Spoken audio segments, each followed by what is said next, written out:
morning. This is the Chorus Call conference operator. Welcome, and thank you for joining the Snam 9 months 2023 results conference call.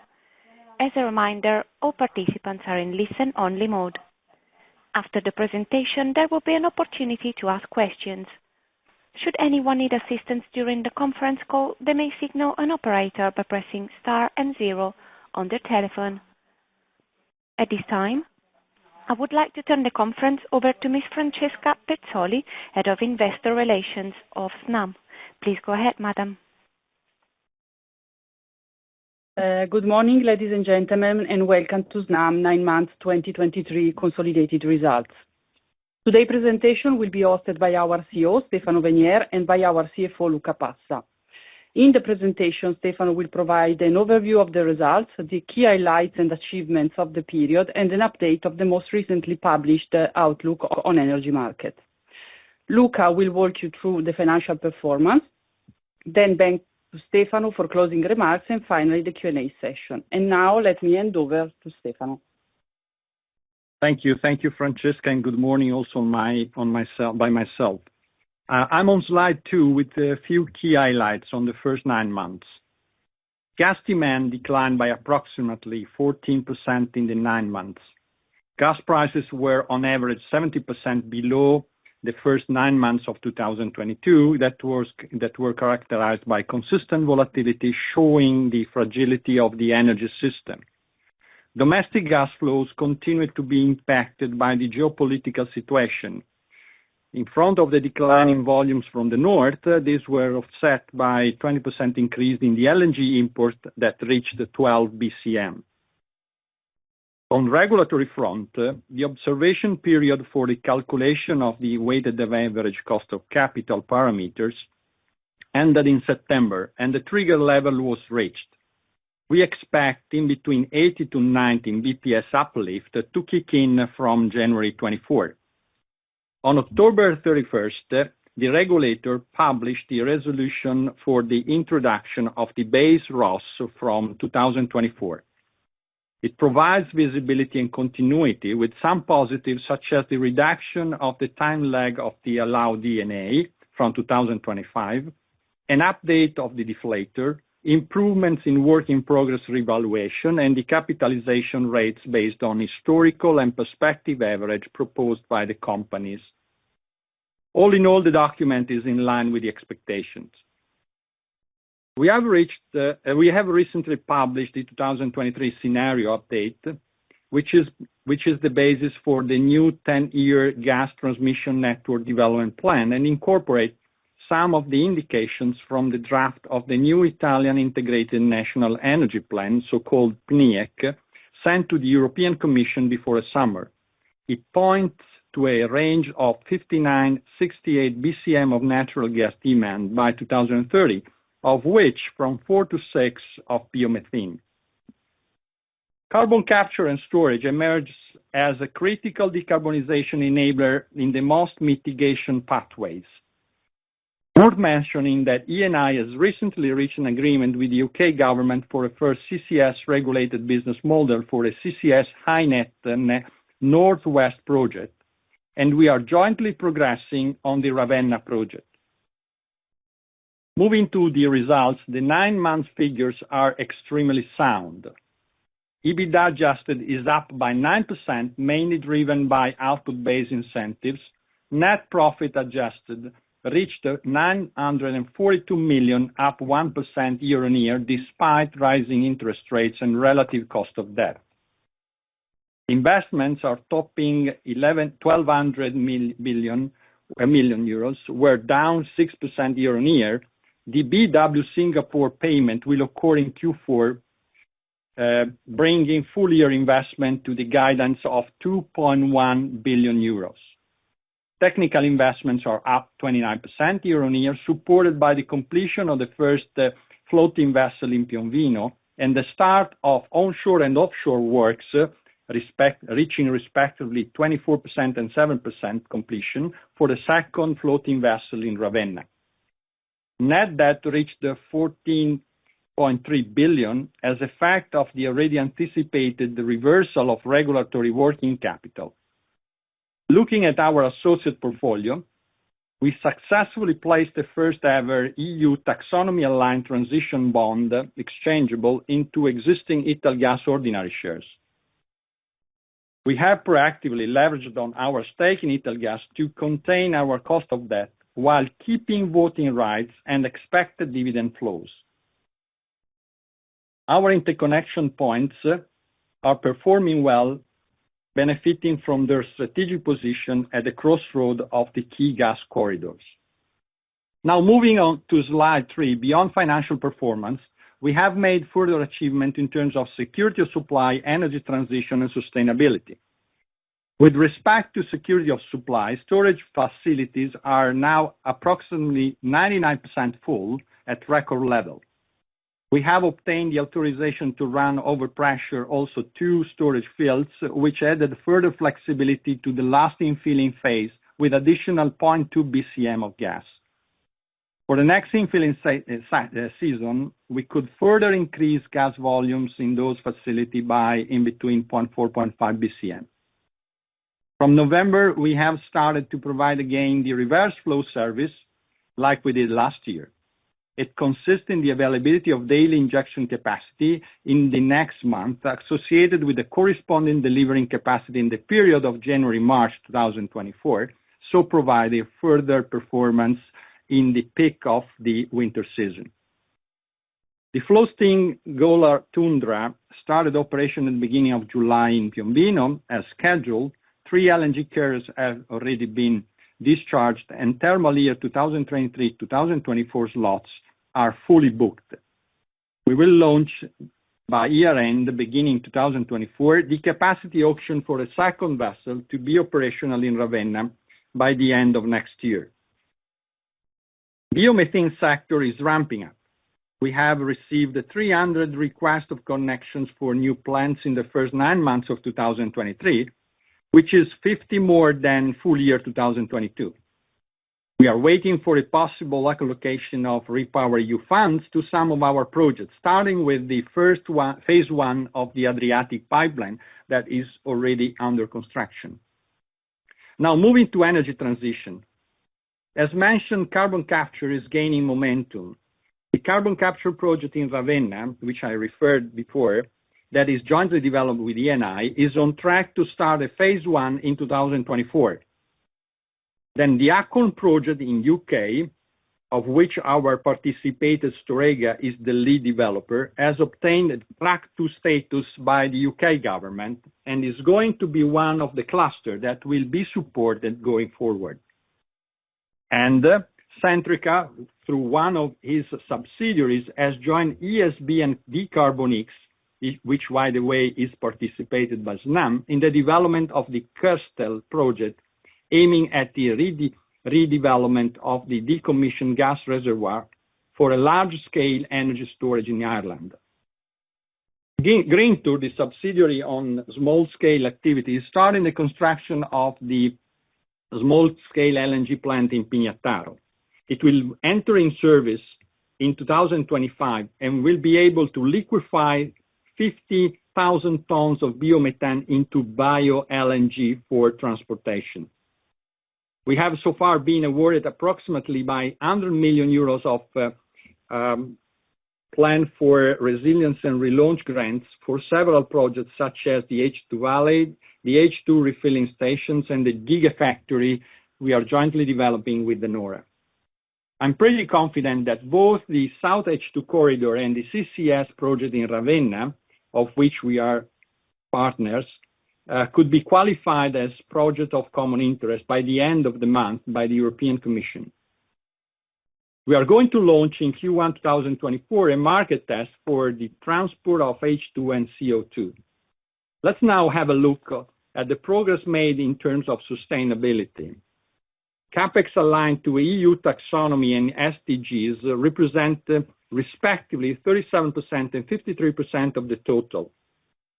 Methane emissions, which are part of Scope 1 for Snam, are down a remarkable 25% vis-à-vis 9 months 2022. And we joined SBTN corporate engagement program as a first step for a certified biodiversity plan. Finally, sustainable finance reached roughly 80% 3-year ahead of schedule, and according to a recent shareholder analysis, ESG investors reached 47% of the institutional investors, up from the 43% tracked in January. Now, moving to page 4. With regard to the gas demand context, Italian 9 months demand was down 14%, 12% weather adjusted, or 7.1 BCM, due to a thermoelectric sector that is down 15.5% year on year, or about 4 BCM, driven by electricity demand decline, increase of net imports mainly from France by 0.9 BCM, and rise in hydroelectric production by about 1.2 BCM equivalent. Decline in the industrial sector, minus 0.8 BCM, is mainly attributable to economic slowdown with an effect particularly on energy-intensive sector. Worth mentioning that in Q3 2023, the industrial gas demand started to show a recovery signals with plus 1% growth. Civil sector contracted by 2.8 BCM due to the milder wind temperature that correspond to 1 BCM, demand containment actions 1.4 BCM, and the increase in energy efficiency. The majority of the decline is therefore not structural. Moving to gas flow, they were impacted by the geopolitical scenario, as I mentioned, with a 58% reduction in volumes from north, compensated by an increase on LNG volumes by 20%, and as I said, lower demand. We exported approximately 2 BCM to Austria and marginally through Switzerland in the first 9 months. On the 13th of August, we have reached the physical export level of 40 million cubic per day, which is the maximum technical capacity on daily basis. Now on slide 5, we have summarized 2 recent reports on energy outlook. What I want to emphasize is that there is an extraordinary high volatility over future energy scenario, as comes out from the 2 studies, and the energy crisis have somewhat eased, but there is consensus on the fact that the energy market, geopolitical, and the global economy are unsettled. The risk of future disruption is therefore possible. If we take the World Energy Outlook published by IEA, explores different pathways for the global energy system up to 2050, with solar production as assumed as the key technology to enable and accelerate the global decarbonization. Whilst focusing on gas, from the 2023 Global Gas Report, the key takeaway is that it's important to continue investing in gas infrastructure to secure reliable and affordable supply, also considering its balancing role for intermittent renewables increasing generation. We need to accelerate green, low-carbon gas and CCS developments, considering the key role that molecules will play in the energy mix of the near and longer future.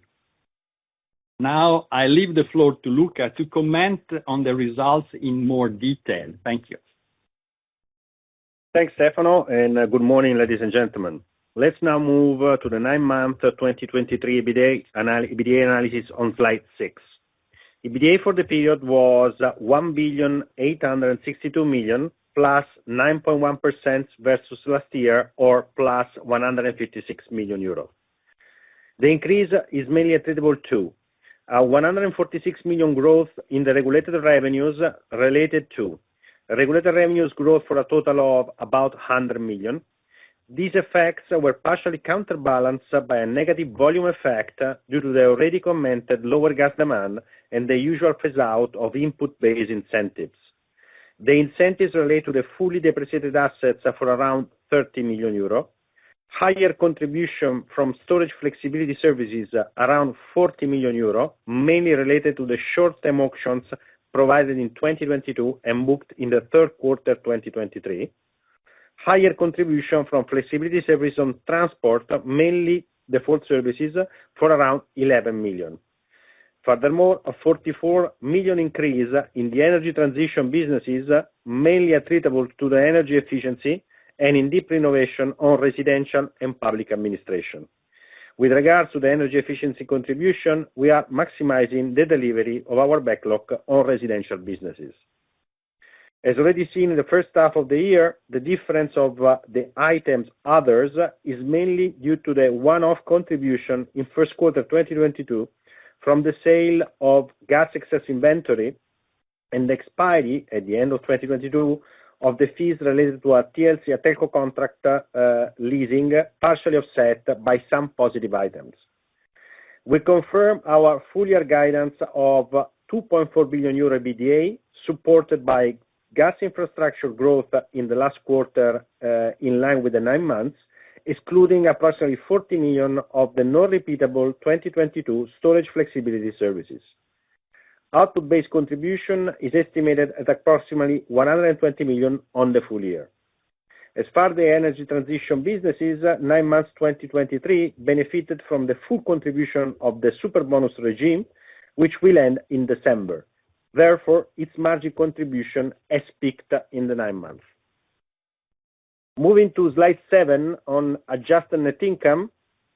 Adjusted net income for the period was 942 million euros, or plus 1.1% compared to 9 months 2022, due to higher D&A by 50 million following rising investments, net financial expenses higher by 66 million, mainly as a result of higher gross cost of debt, which moved from 1.1% in 9 months 2022 to approximately 1.9% in 9 months 2023 due to the increase in interest rates. A slightly lower contribution from associates for 2 million, which was the result of lower international associates contribution by 8 million, driven by the decline of TAG due to the expiry of most of the long-term contracts and lower volumes due to the Russian-Ukrainian war, partially offset by the contribution of Sea Corridor and sound DESFA results. I will comment in detail in the following slide.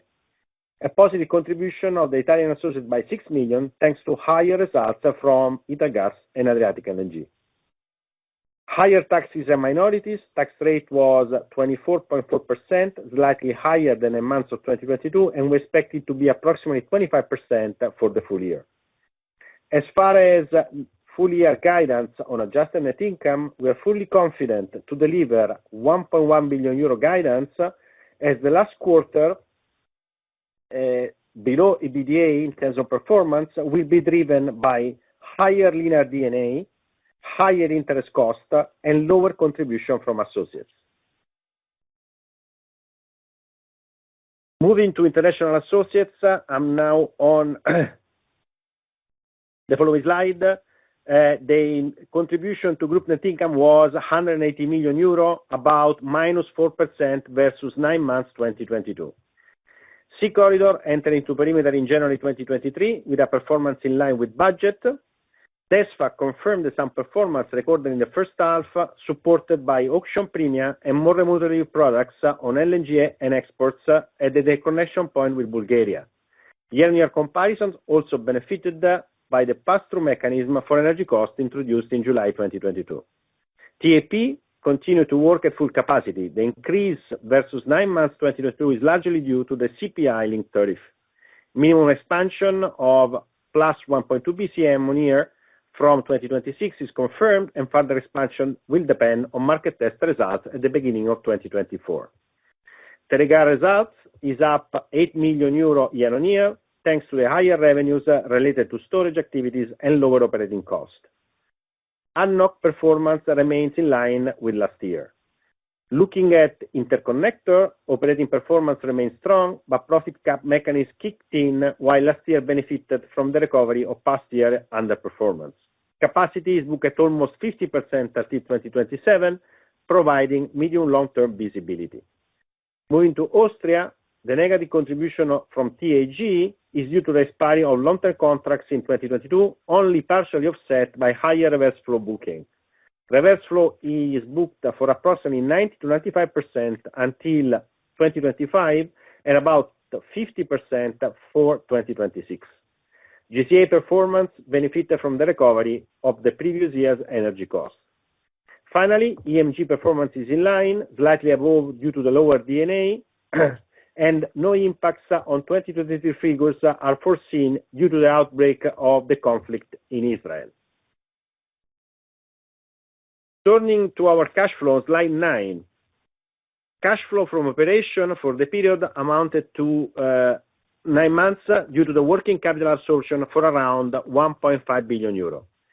This was mainly driven by about 800 million absorption due to the balancing activity, of which about 600 million related to the balancing item receivables, about 500 million related to the cash deposit decrease due to the gas price reduction, about 400 million related to the full service receivables increase, and were partially compensated by about 700 million positive in settlements items. This is a temporary effect as it is a payment by the energy system clearing house to Snam that then will reimburse to the shippers. And finally, about 400 million negative for the energy efficiency net working capital absorption driven by the fiscal credits related to the Superbonus revenues. As for the full year, we expect working capital absorption of about 2.2 billion euro, with some uncertainty over the evolution of the balancing activity in the last quarter. Net investment for the period amount to 1.439 billion euro, mainly related to net capex and capex payables for 1.173 billion euro, the cash out for the acquisition of Sea Corridor for 410 million euro, partially offset by the cash in of 144 million euro for the disposal of the stake in De Nora.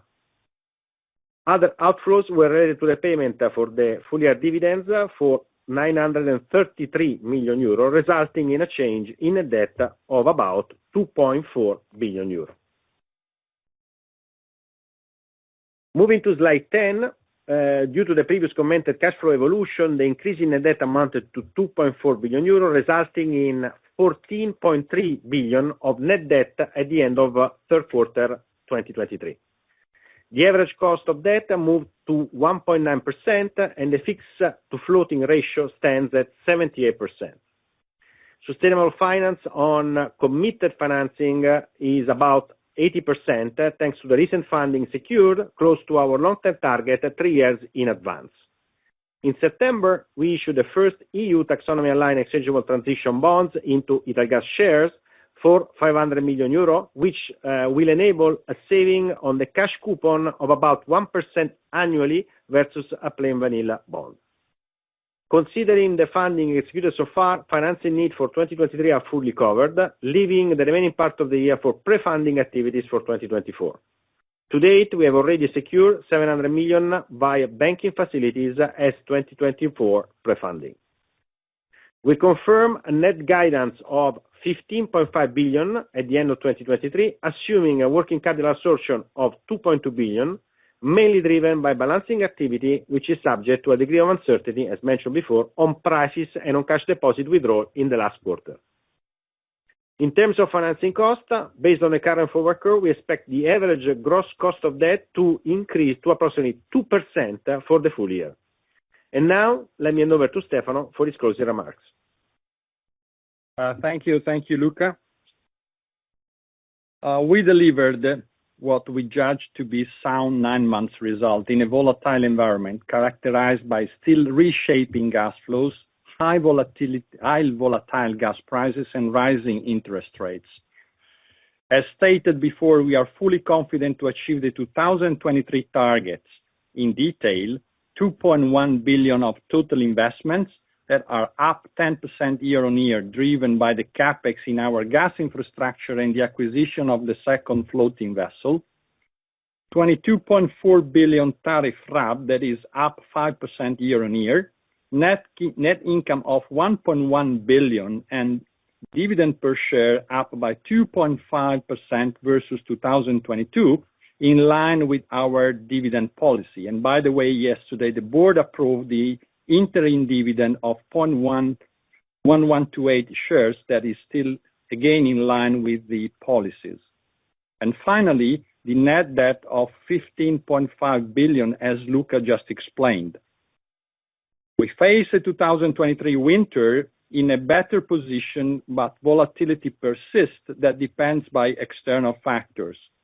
Gas markets are in a fragile equilibrium, and there is high uncertainty over the future scenarios. For this reason, energy planning and the strengthening of the energy system remains crucial to avoid new supply crises. It's important to continue investing in gas infrastructure to secure reliable and affordable natural gas supply and accelerate the development of the green, low-carbon gas platform and the CCS, which is fully in line with our strategy. We have made sound progress, as I explained, to deliver the strategic plan growth targets. We are planning to present the updated industrial plan the last week of January in Milan, and invitations will be out in the coming weeks. Now we turn to you for questions. Thank you. This is the Chorus Call conference operator. We will now begin the question and answer session. Anyone who wishes to ask a question may press star and one on their touchtone telephone. To remove yourself from the question queue, please press star and two. Please pick up the receiver when asking questions. We ask participants to ask only 2 questions before turning to the queue. Management will take 2 participants' questions before answering. Anyone who has a question may press star and one at this time. The first question is from Sarah Lester with Morgan Stanley. Please go ahead.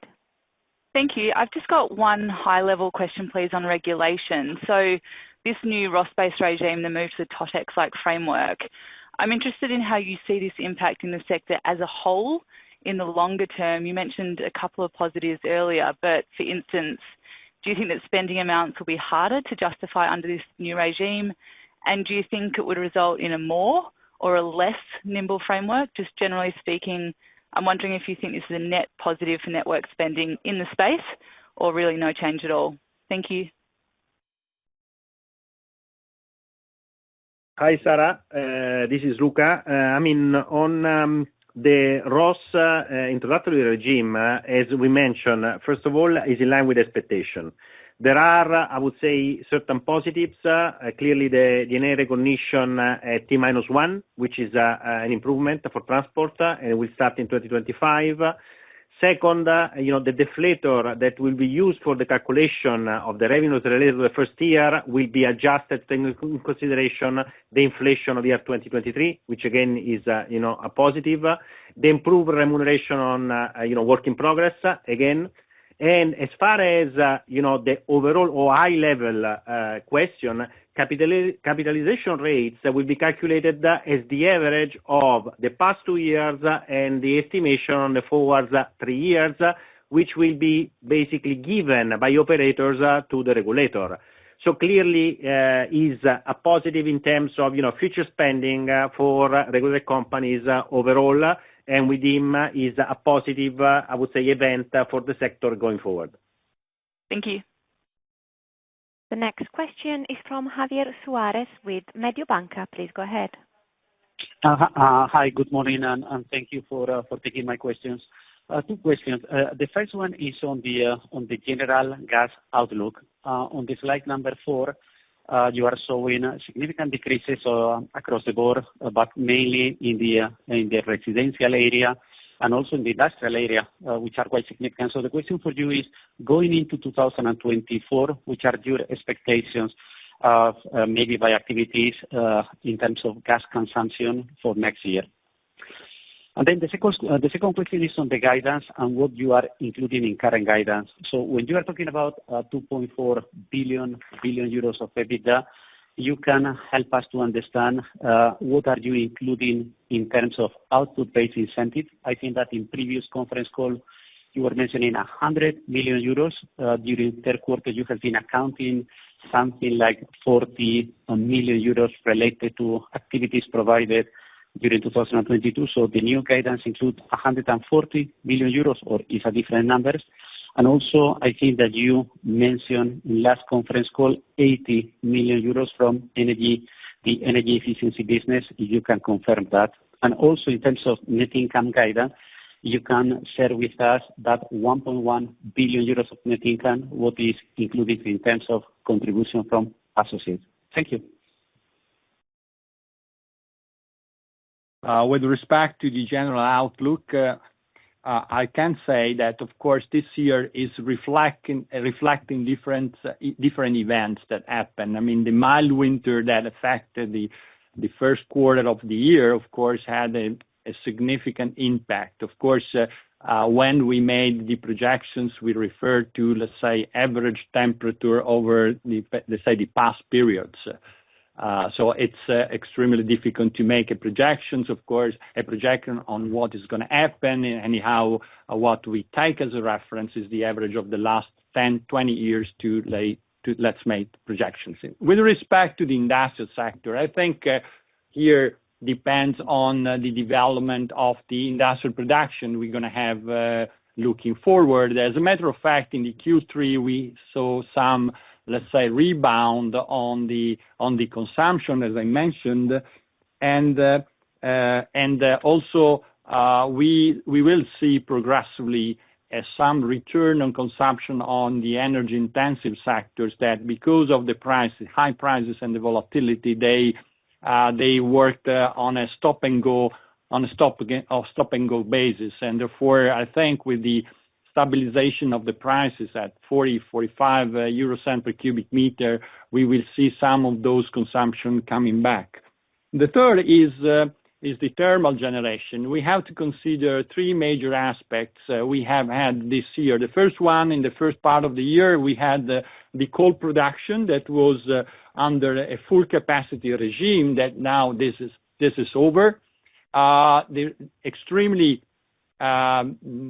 significance of the rainfalls that happened during summer and these months that increased remarkably the hydro production and the strong contribution that came from France because of the spread in prices. Also, these kind of events should, let's say, stabilize going forward. Therefore, I think we expect to see a consumption for 2024 in a region of, let's say, 65, 67 BCM, just with a slight recovery of the gap that we have seen in this year because of the reason I mentioned. And looking forward, the different scenarios, as I said during my presentation, see that by 2030 consumption in between, let's say, 58 BCM and 63, 64 BCM, depending on the speed of development of the renewables we're going to have in the country. Of course, these numbers,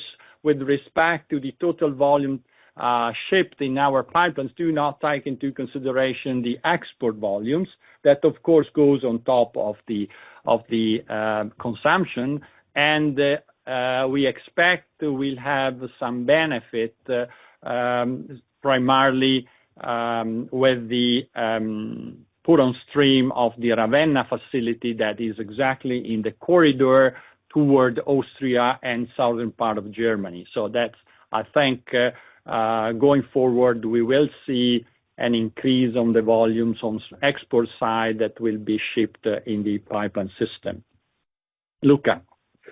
As far as assumptions, for the full year guidance, at EBITDA level, you asked about the output base, and we are basically estimating a contribution of 120 million approximately for the full year, which includes also the 40 million basically non-recurring that we have booked in the third quarter this year on flexibility. As far as the energy transition, as I mentioned in the call, the contribution is peaked for the deep renovation, both residential and public administration, mainly because of basically the end of the Superbond cycles by December of this year. We actually confirmed a guidance of 70 million contribution in the last conference call, which we confirm here. Basically, depending on how this ending of the Superbonus period will basically perform by the end of this year, but that is confirmed. And then going, below EBITDA, for the 1.1 billion guidance, you have basically two effects. As I said, interest cost is increasing to 2% on average for the full year, so we will have a higher interest payment, towards the fourth quarter for a higher average overall debt for the full year. And in terms of associates, in terms of their contribution, we expect just below 300 million overall for the full portfolio, which for the international is just above 200 million in terms of contribution for the full year. Thank you. The next question is from Jose Ruiz with Barclays. Please go ahead. Yeah, good morning. Thanks for taking my questions. The first one is if you can confirm that your M&A activity is in standstill, if anything has changed. The second question is you have increased the average cost debt guidance for 2023, and I guess this is related to refinancing at a higher cost. Can you kind of set up a path of increase into 2024? Thank you very much. Hi. With respect to the M&A, we are not in standstill, frankly speaking. I mean, there are some, let's say, possible opportunities that are going on. Let me list them first. As you know, Exxon and QatarEnergy are negotiating with, let's say, BlackRock, the acquisition of a stake on Adriatic LNG, that is the LNG facility offshore the North Adriatic, and we have a preemption right, or we have the right to increase our stake that is presently at 7.3. That kind of negotiation is not ended yet, so we don't know the final terms and conditions that will be agreed by the three parties. When those will be available and notified to us, we will evaluate whether or not to increase that stake, of course, creating and further strengthening the presence of the company in the LNG facility and the LNG capacity. The second that is well known is Edison Stoccaggio. The Edison Group and EDF Group started the sounding of the market just a month ago, and we expect, as other players, we expect to submit a non-binding offer by beginning December. That means that after that first phase, we will see if there will be ground to go forward. But as I said, in other, let's say, situation, this is an asset of our interest. Of course, it's going to be an opportunity depending on the price that will come up. And these are the two major, let's say, titles I like to mention. So we are not in a standstill. We are looking around. Of course, we have, for the time being, a major focus on the investments, but asset rotation or strengthening of the asset on strategic areas is still, let's say, at the top of the attention of the management. And then as far as average cost of debt, Jose, we have not, changed our guidance for this full year, which has always been, 2% average, cost for the full year, which we confirm, by the end of the year. We're currently at 1.9, and we will finish at, 2% by the end of the year. Now, in terms of, evolution in the following years, clearly we will have, a more, I would say, ground discussion when we will present the plan in January, but interest rates are higher, the scenario is higher, so you could point to an average cost of debt for 2024, which is closer to 2.5%, which is clearly higher than what we expect in the current approved plan and presented last January. Thank you, very clear. The next question is from Meike Becker with HSBC. Please go ahead. Yes, thank you very much for taking my questions. I have two on the progress of your business ventures, the newer ones, so to speak. On the energy transition and specifically the energy efficiency, How confident do you feel about your 24 to 26 outlook? I mean, on the energy efficiency, 23 seems to have gone very well. So I'm just wondering what your outlook is for that business, specifically longer term. And the second question is, some of your peers have made comments that maybe their expectations for hydrogen project development might be going slower than expected. So it would be great to hear how your CCS and hydrogen projects are progressing, and if you're sort of like how your expectations have changed over the year, if they have changed at all. That would be great. Thank you.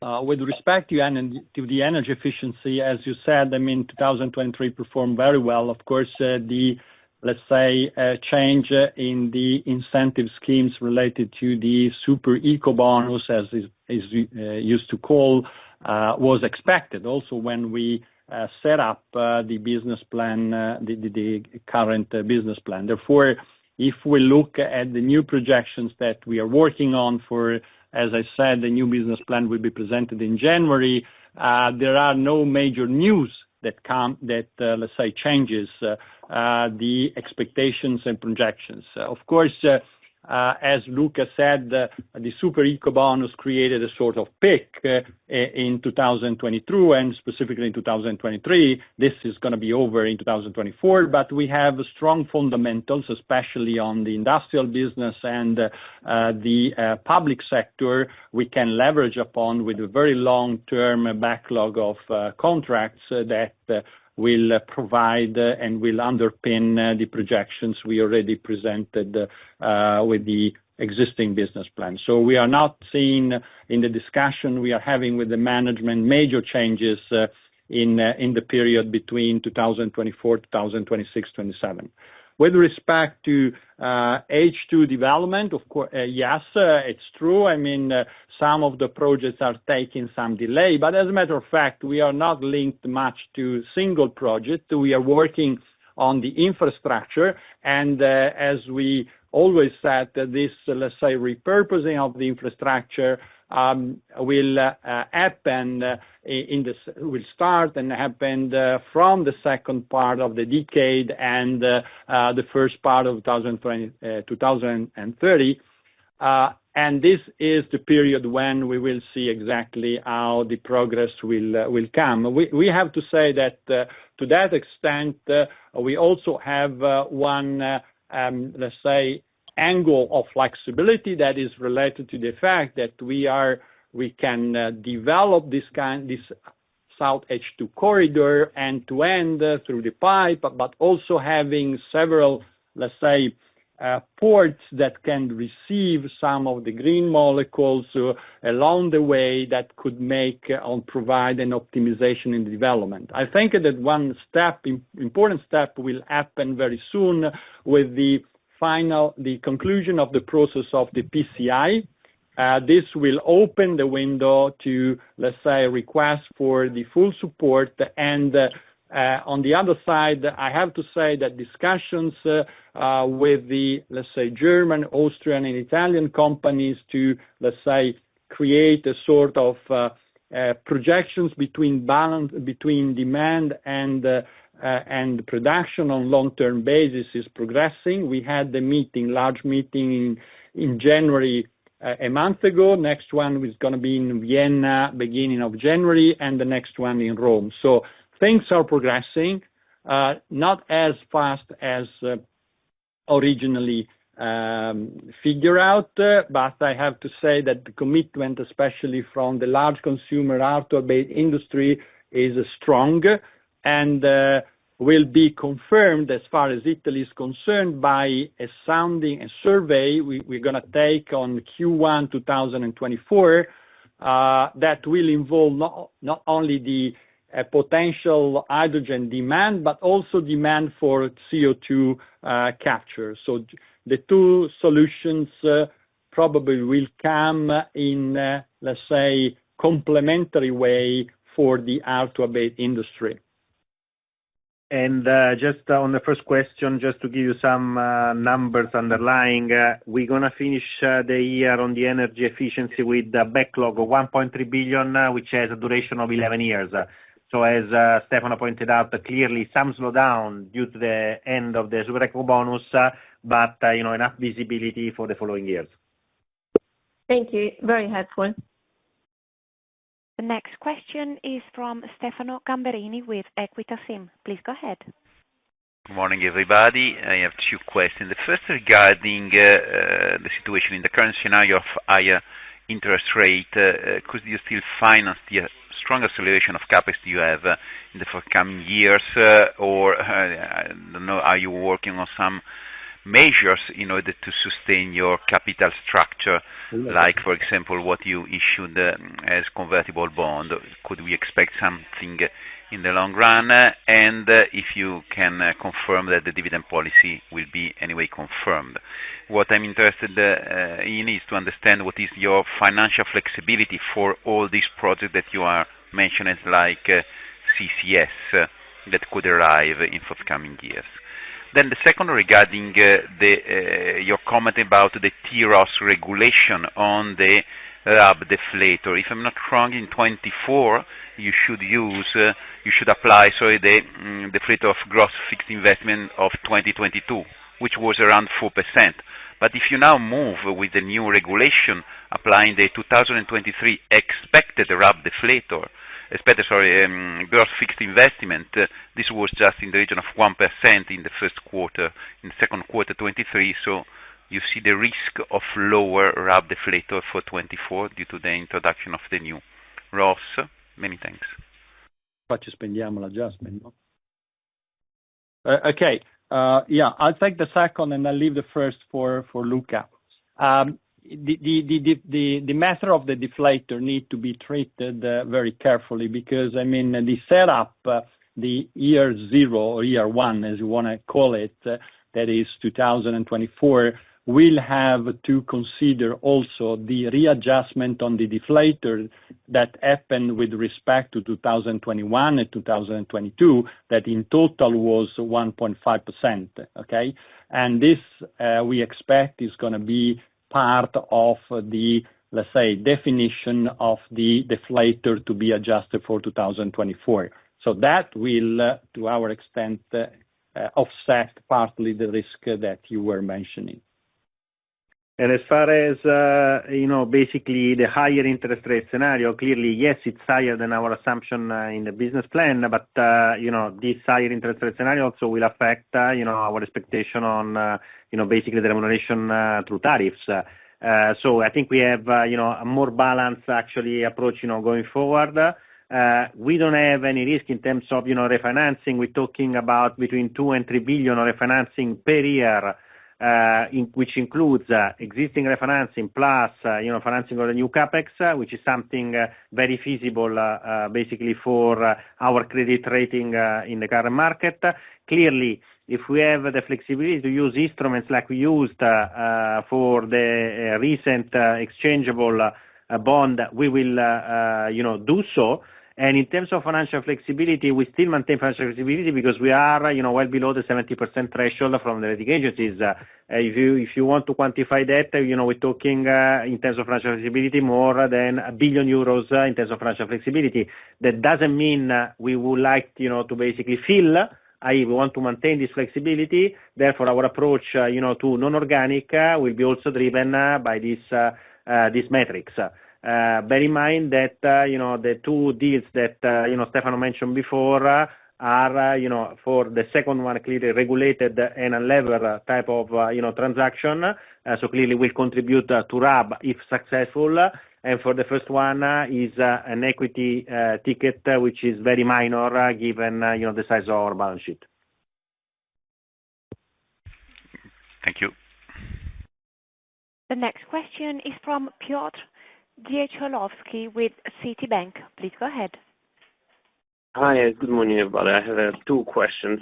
So the first one I wanted to ask you about, I was listening to the calls of one other pipe operator, and they mentioned that essentially they've seen a big decrease of the cost of the compressor stations because of the cost of gas purchases, and that fed into their financials. So I just wanted to ask you, how is that accounted on your side?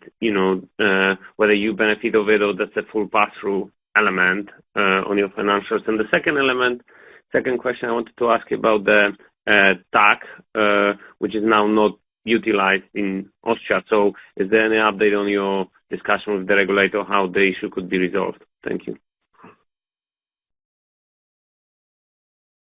As far as the TAG is concerned, I mean, we have this discussion ongoing with the regulator. I think we will have some official outcome beginning next year. So I hope to give you some, let's say, more detailed results during the presentation of the business plan. So the only thing I can say, those discussions are progressing and are progressing the direction we were, let's say, hoping for. That means find a way to sterilize the volatility of the results linked to the volume shift and switch to a more strategic perspective that takes into account not only the role as a vehicle for the gas security of supply, but also the hydrogen opportunities. And the second, regarding the cost of compressing stations, those being technical investments on the infrastructure goes into the RAB and are fully covered by, let's say, the return on RAB on the regulatory framework. I have to say that the increase in cost for the compressing station has not been so remarkable as probably you were referring to. As a matter of fact, apologies, I was asking more about the cost of shipping the gas, the operating of it, or like an OPEX cost of the gas you have to burn for the compressor station. Sorry. To push the gas around. Okay. That is a pass-through cost. Okay, I understand.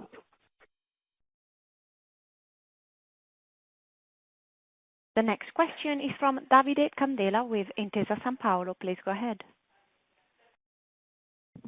Hi, good morning, and thank you for the presentation and taking my question. I actually have just one, and I was wondering if you can comment a bit on the draft of the energy decree that is under discussion to the Italian government. And the draft was mentioning about the new regasification facilities to be built in Italy in order to ensure security supply. And I am aware that you may comment this when the final outcome will be out and maybe in the plan, but just to know if your former plan, your current plan was envisaging those investments relating to potential new regasification facilities, and if these facilities should be built in the next few years, this would imply an additional strengthening of the infrastructure in south of Italy for you. So at the end, further investment on gas infrastructure for you. Thank you. The two facilities you are referring to, of course, are developed by two, let's say, private players. As I mentioned, and as part of the strategic infrastructure to, let's say, strengthen the Italian system, there is the Adriatic backbone. The Adriatic backbone will be built by 2028. The phase one will be ready by the end of 2026 to be, let's say, compliant with the REPowerEU and the say possible proceeds from EU Commission. And the second phase will be by the end of 2027. So to have this 10 billion cubic meter of additional capacity available from 2028. This is the additional capacity, transportation capacity south to north that we will offer to the market, and that will be fulfilled, potentially fulfilled by these new units.